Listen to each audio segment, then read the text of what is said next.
பிரியமானவர்களே, இயேசு கிறிஸ்துவின் இணையற்ற நாமத்தில் உங்களை வாழ்த்துகிறேன்.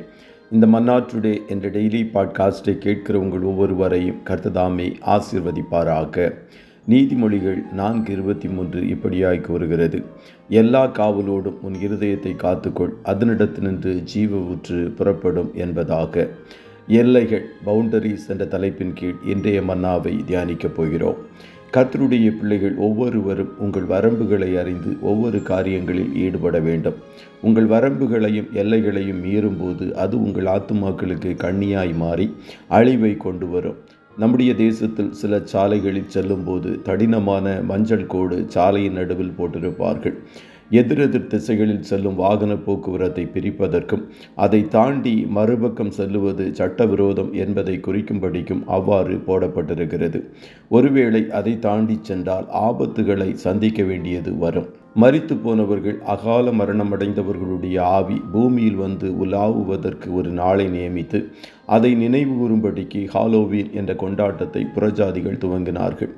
ஒவ்வொரு வருடமும் அக்டோபர் 31 அதற்காக நியமிக்கப்பட்டது. ஹாலோவீன் கொண்டாடலாமா, அதில் மரித்து போனவர்களுடைய ஆவிகளை போன்ற ஆடைகளை தரித்து கலந்து கொள்ளலாமா என்பது அநேக அரைகுறை கிறிஸ்தவர்களிடம் காணப்படுகிற கேள்வியாய் காணப்படுகிறது. புறஜாதிகளுடைய மார்க்கத்தை கற்றுக்கொள்ளாதிருங்கள் என்று எரேமியா 10:2 எழுதப்பட்ட ஒரே வசனத்தில் ஆண்டவர் அதற்குரிய பதிலை கொடுத்து விட்டார். இவைகள் பாகால் வணக்கத்தை ஊக்கப்படுத்துவதற்காக பிசாசினால் மறைமுகமாய் புகுத்தப்பட்ட பழக்க வழக்கங்கள் என்பதை மறந்து போகாதிருங்கள். அதை பின்பற்றி அடுத்த நாள், அதாவது நவம்பர் 1 மரித்து போன பரிசுத்தவான்களை நினைவு கூறும்படிக்கு பாரம்பரிய சபைகள் புனிதர் அனைவர் விழா, ஆல் செயின்ட்ஸ் டே என்ற நாளை நியமித்து ஒவ்வொரு வருடமும் அதை நினைவு கூறுகிறார்கள்.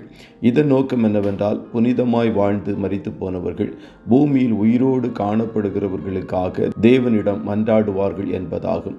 வேதத்தில் ஒரு இடத்திலும் மரித்து போனவர்கள் நமக்காக வேண்டுதல் செய்ய முடியும் என்று எழுதப்படவில்லை. தேவன் ஒருவரே, தேவனுக்கும் மனுஷருக்கும் மத்தியஸ்தரும் ஒருவரே என்று 1 தீமோத்தேயு 2:5 கூறுகிறது. அவர்தான் இயேசு கிறிஸ்துவாய் காணப்படுகிறார். ஆகையால் வேதம் சுட்டிக்காட்டாத எந்த பழக்க வழக்கங்களிலும் உங்களை ஈடுபடுத்திக் கொள்ளாதிருங்கள். அடுத்ததாக நவம்பர் 2 கல்லறை திருநாள், ஆல் சோல்ஸ் டே என்று பாரம்பரிய சபைகள் நினைவு கூறுகிறார்கள். மரித்து போன உறவுகளை கனப்படுத்தி நினைவு கூர்ந்து அவர்களுக்காக ஜெபிப்பதற்காக நியமிக்கப்பட்ட நாளாய் காணப்படுகிறது. ஆத்துமாக்கள் பரலோகத்தில் நுழைவதற்கு முன்பு தற்காலிகமாக அவர்கள் செய்த தவறுகளுக்காக சுத்திகரிக்கப்படுவதற்கு உத்தரிப்பின் இடம் காணப்படுகிறது. பூமியில் இவர்கள் ஏறெடுக்கிற ஜெபத்தின் மூலம் உத்தரிப்பின் இடத்தில் காணப்படுகிற மரித்து போனவர்களுக்கு தேவன் இரக்கம் பாராட்டி அவர்களை பரலோகத்தில் சேர்த்து கொள்வார் என்பது இப்படிப்பட்டவர்களுடைய நம்பிக்கை. ஆனால் எபிரேயர் 9:27 கூறுகிறது: ஒரே தரம் மரிப்பதும் பின்பு நியாயத்தீர்ப்பு அடைவதும் மனுஷருக்கு நியமிக்கப்பட்டிருக்கிறது என்பதாக. கர்த்தருடைய பிள்ளைகளே, வேதத்திற்கு புறம்பான பழக்க வழக்கங்களை கற்றுக்கொள்ளாதிருங்கள்.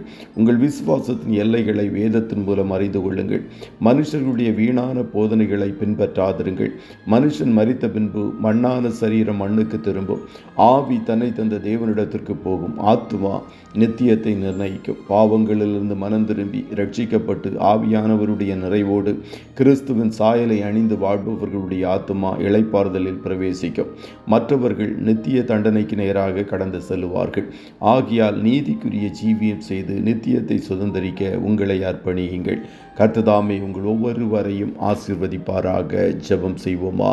நல்ல தகப்பனே, உம்மை நன்றியோடு துதிக்கிறோம். இந்த மன்னா டுடே டெய்லி பாட்காஸ்டை கேட்கிற உம்முடைய பிள்ளைகள் ஒவ்வொருவரையும் கர்த்ததாமே நீர் ஆசீர்வதிப்பீராக.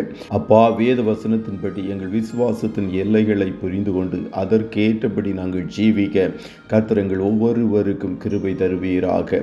புறஜாதிகளின் மார்க்கத்தையும் பெலிஸ்தியர்களுடைய முறைமைகளையும் நாங்கள் கற்றுக்கொள்ளாதபடி உம்முடைய பாதச்சுவடுகளை பின்பற்றுவதற்கு கர்த்தர்களுக்கு துணை செய்வீராக.